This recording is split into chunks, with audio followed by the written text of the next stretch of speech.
मकसद ये है, आप जानते हैं 2019 के बाद यहाँ कितना लोगों में खौफ है, डर है।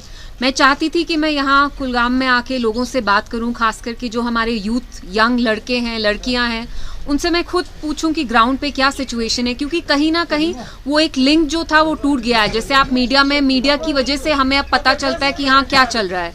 परमिशन भी यहाँ इतना हमें अलाउ नहीं किया जाता साउथ कश्मीर में, लेकिन मैं बहुत शुक्रगुजार हूँ अमीन साहब की। उनने आज एक बहुत अच्छी इंटरेक्शन रखी और यहाँ जो यंग लड़के हैं, जो बाकी भी यहाँ बुजुर्ग लोग थे, उन सब ने ओपनली एक ओपन स्पेस में, एनवायरनमेंट में बात की कि उनको क्या यहाँ लगता है कि मसाइल हैं, मसले हैं, लोकल इश्यूज हैं। तो क्या खास मसाइल दरपेश आए? देखिए, हम सब जानते हैं कि यहाँ इश्यू क्या है। 2019 जब से आर्टिकल 370 एब्रोगेट किया है, यहाँ के लोग जम्मू कश्मीर हो, लद्दाख हो, करगिल हो, हर एक एरिया में कहीं भी ऐसा एक एरिया नहीं है जहाँ लोग मतलब फटने को नहीं आ रहे हैं। यहाँ इतने सारे जो नौजवान लड़के हैं, उनने मुझे कहा कि हम फटने को आ रहे हैं, हम बात तक नहीं कर पाते हैं। हम कुछ एक दूसरे को लिखते भी हैं फेसबुक पे, तो उसी वक्त हमें पुलिस स्टेशन से, थाने से कॉल आता है। अनएम्प्लॉयमेंट है, बेरोजगारी है, आप जानते हैं कितने स्कैम्स हो रहे हैं रिक्रूटमेंट स्कीम्स में, महंगाई है, इलेक्ट्रिसिटी का आप हाल देखिए। हम अपनी जो इलेक्ट्रिसिटी जम्मू कश्मीर जनरेट करती है वो हमें बेचनी पड़ती है और खुद हम अंधेरे में रह रहे हैं। तो मसले तो यहाँ बहुत है, लेकिन अभी इस वक्त इन चीज़ों को हाईलाइट करना मेरे हिसाब से बहुत ज़रूरी है, जिसकी वजह से मैं यहाँ आ जाए। 7 स्टूडेंट्स का कल केस विड्रॉ किया गया विद रिगार्ड टू ULPA, उस चीज़ को आप कैसे देखते हैं जो गवर्नमेंट ने कल इनिशिएटिव लिया? देखिए, मुझे लगता है बहुत बड़ी ज़्यादती थी, इतनी जल्दी विदाउट ड्यू थिंकिंग। आपने लीगली माइंड तो अप्लाई किया नहीं, आपको पसंद नहीं आया कुछ तो आपने इन पे UAPA लगा लिया। लेकिन मैं अप्रिशिएट करती हूँ कि एडमिनिस्ट्रेशन ने इल थॉट, जो इतना इम्पल्सिव डिसीजन था, उसको रिवोक किया। और मुझे सुनने में आया है कि इन लड़कों को बेल मिली है, स्क्वास के स्टूडेंट्स, एंड जो UAPA चार्जेस थे वो ड्रॉप किए। तो I appreciate this from the administration, because आप इनके फ्यूचर के साथ नहीं खिलवाड़ कर सकते हैं। ये स्टूडेंट्स हैं आफ्टर ऑल, इन सबको हक बनता है। जो मैच हुआ वहाँ हमने खुद देखा कि जो इंडियन हमारे प्राइम मिनिस्टर थे, उनने भी हंसी मजाक किया। तो स्पोर्ट्स में तो इस स्पिरिट में चलता रहता है, हंसी मजाक, आपका हक बनता है आप किसको चीयर करना चाहें। तो आई अप्रिशिएट कि जो UAPA चार्जेस थे ड्रॉप कर दिए गए। तो PDP स्पेशली उनको भी पूछने दीजिए, सारे सवाल आप ही पूछेंगे तो पूछिए। मैडम, आप ये बताएं कि जो अल्ताफ बुखारी साहब ने कुछ दिन पहले ये बता दिया कि BJP को PDP और NC ने यहाँ लाया, तो उस हवाले से आप बताएं। देखिए, मैं यहाँ कीचड़ उछालने नहीं आई हूँ।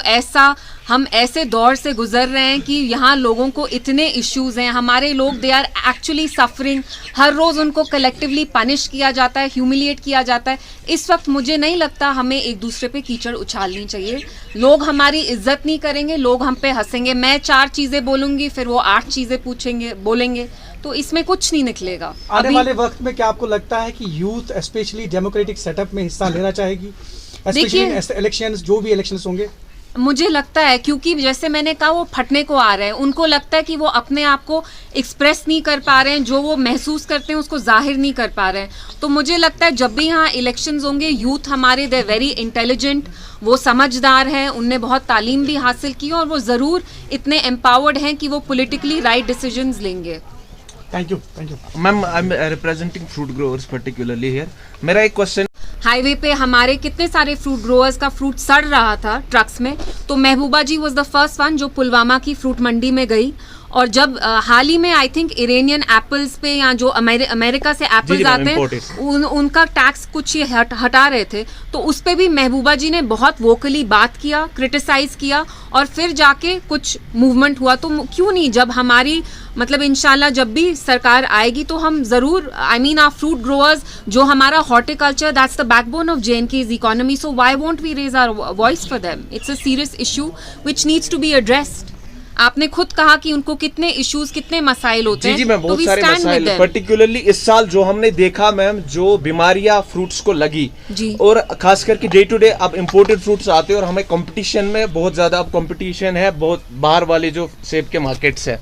तो जो पेस्टिसाइड्स वाले हैं मैम, उनके लिए कोई खास मैसेज, क्योंकि उनको भी चाहिए कि इंसाफ करें इन फ्रूट ग्रोवर्स के साथ, ये जो डुप्लीकेट दवाइयाँ बेचते हैं। देखिए, मैं तो यही कहूँगी कि फ्रूट ग्रोअर्स जो हैं हमारी, कितनी वो अपनी मेहनत, खून पसीना एक करके, जब उनका हार्वेस्टिंग का सीजन आता है, अगर उनको गलत लो क्वालिटी पेस्टिसाइड्स बेचा जा रहा है, तो यू कैन इमेजिन ये उनकी लाइवलीहुड है। तो उनके लिए हम जो भी हो सकता है हम करेंगे, वेदर इट्स इन गवर्नमेंट और आउटसाइड गवर्नमेंट।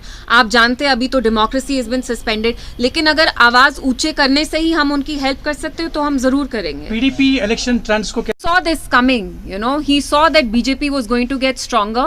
So आज का आपने खुद देखा है कि they won the election, तो क्या कह सकते हैं, इट्स अ डेमोक्रेसी, लोगों को फुल फ्रीडम है कि वो किसके लिए वोट करें, अपने नुमाइंदे वो खुद सेलेक्ट करें, तो इसमें तो मैं व्हाट कैन आई इसका से। इफेक्ट पड़ेगा रियासत जम्मू कश्मीर के आने वाले इंतखाबात पे, किस तरीके से? जो अभी ट्रेंड जाहिर हो रहे हैं? देखिए, जम्मू कश्मीर में जहां तक बीजेपी का सवाल है, आप जानते हैं कि जम्मू में भी people are very angry with them, और तभी शायद यहाँ इलेक्शन नहीं करना चाहते। Jammu Kashmir is not Rajasthan, Jammu Kashmir is not Chhattisgarh और इवन मध्य प्रदेश। हम एक ऐसी स्टेट से हैं जहां आप खुद देखिए 2019 से यहाँ बीजेपी क्या कर रही है, तो आप वहां का ट्रेंड यहाँ अप्लाई नहीं कर सकते। मुझे लगता है यहाँ पे इस दौर में, इस वक्त में बीजेपी इज एक्सट्रीमली अनपॉपुलर।